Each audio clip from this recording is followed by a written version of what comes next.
তাদেরকে আইনানুগ বিচারের মাধ্যমে শীঘ্রই উপযুক্ত শাস্তি দেওয়া হবে। একই কথা দেশের সকল মন্ত্রণালয়, সংস্থা, শিক্ষা প্রতিষ্ঠান, নানা কর্মক্ষেত্রের জন্য প্রযোজ্য। সর্বত্র অপরাধীর বিচার হবে। আজ প্রত্যেকটি প্রতিষ্ঠান ও তার সদস্যরা নিজ নিজ কর্তব্য পালন করার মাধ্যমে দ্বিতীয় স্বাধীনতাকে উপভোগ করবেন, দেশকে গৌরবের শীর্ষে নিয়ে যাবেন এবং দেশবাসীকে এবং জগৎবাসীকে উপভোগ করার সুযোগ করে দেবেন।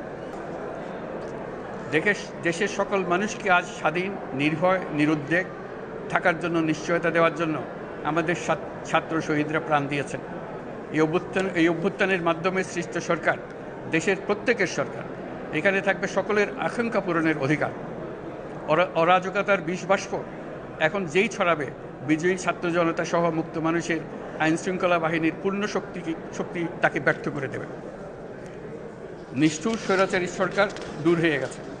কাল সূর্য উদয়ের সঙ্গে সঙ্গে গণতন্ত্রের, সুবিচারের, মানবাধিকারের, নির্ভয়ে মত প্রকাশের পূর্ণ স্বাধীনতার জন্য সকলের স্বাচ্ছন্দ্যে জীবনধারণের সুযোগ প্রদানের সচেষ্ট সরকারের ঘনিষ্ঠ সান্নিধ্য ও সহমর্মী পরশ দলমত নির্বিশেষে সবাই উপভোগ করবে।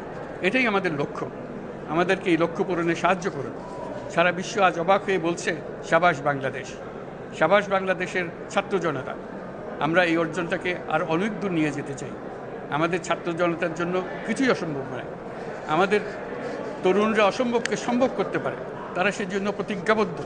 যদি আমরা ঐক্যবদ্ধ থাকি, ধ্বংসাত্মক কর্মকাণ্ড থেকে দূরে থাকি, সবার জন্য মুক্ত পরিবেশ সৃষ্টি করতে পারি, আমাদের বিজয় অবশ্যই হবে। মহান আল্লাহ আমাদের সহায় হোক।